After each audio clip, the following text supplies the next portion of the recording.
कुआं से पानी निकालने का कोई जरिया, कोई वसीला, कोई डोर और रस्सी वहां मौजूद नहीं थे जिनसे मैं पानी निकाल कर वजू कर लेता। अचानक ऊपर हमारी निगाह गई, मैंने देखा कि जिस घर के पिछवाड़े में वो कुआं था, उस घर के छत पे एक 7 साल की बच्ची खेल रही थी। 7 साल की बच्ची टहल रही थी, घूम रही थी, खेल रही थी। मैंने उसकी तरफ देखा, उस बच्ची ने मेरी तरफ देखा और देखकर मुस्कुराने लगी, हंसने लगी। मैंने कहा, ऐ बच्ची, मैं पानी की तलाश में यहाँ कुएं के पास आया हूँ, हैरान हूँ, परेशान हूँ, शशदर हूँ। कुएं से पानी निकालूं तो निकालूं कैसे, वजू बनाऊं तो बनाऊं कैसे। बच्ची ने जब मेरी ये बातें सुनी, वो और ज्यादा मुस्कुराने लगी, हंसने लगी। मैंने बच्ची से सवाल किया, ऐ बच्ची, तुम्हें मेरी इस हालत के साथ पर हंसी आ रही है, तू मुझे देखकर मुस्कुरा रही है, तू मेरा मजाक उड़ा रही है। बच्ची ने बजस्ता कहा, क्या इमाम, मैं आपका मजाक नहीं उड़ाती, मैं आपकी हंसी नहीं उड़ाती। हंसी तो मुझ पर, मुझे इस बात पर आ रही है कि आप इस वक्त पूरे मिस्र में सबसे बड़े वलीउल्लाह है, सबसे बड़े आलिम दीन है, लेकिन आपको ये समझ में नहीं आ रहा है कि इस कुएं से पानी कैसे निकालें। मुझे इस बात पर हंसी आ रही है, इस बात पर हंसी आ रही है। हजरत इमाम फरमाते हैं, ऐ बच्ची, तू ही बता दे, मैं इस कुएं से पानी कैसे निकालूं, मैं इस कुएं से पानी निकाल कर वजू कैसे करूं। बच्ची ने कहा कि आप तो जानते होंगे, आप बड़े आलिम दीन हैं, अक्ल वाले हैं, फिक्र वाले हैं, इल्म वाले हैं, आपको तो ये खुद ही हो जाना चाहिए कि पानी कुएं से बाहर कैसे आएगा।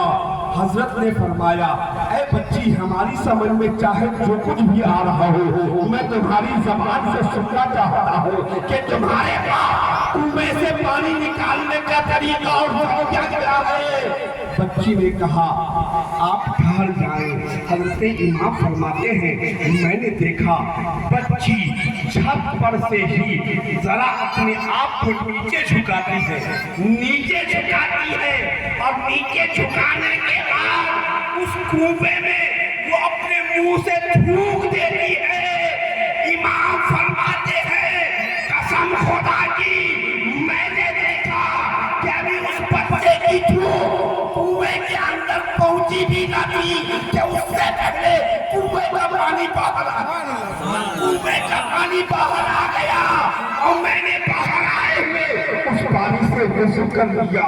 वजू करने के बाद मैंने उस बच्ची से सवाल किया, ऐ बच्ची, जरा ये तो बता दे कि तुम्हारे अंदर ये करामत कहाँ से आ गई, तुम्हें ये मर्तबा कहाँ से मालूम नसीब हो गया, तुम्हें ये दर्जा कहाँ से मिला कि तुमने थूक दिया, कुएं का पानी बाहर आ गया।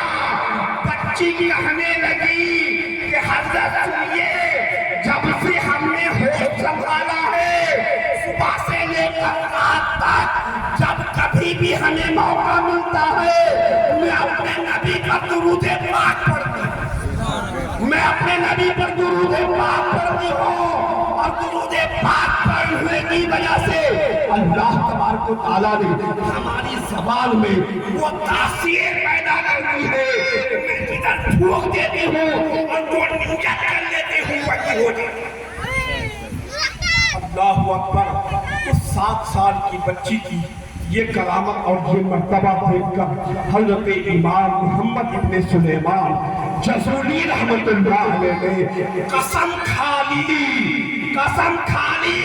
कि अब मैं एक ऐसी किताब लिख दूंगा, इस किताब की शुरुआत भी नबी पर दुरूद से हो गई और उस किताब का इख्तिताम भी नबी पर दुरूद से होगा। आज देखा ये जा रहा है कि दलाइल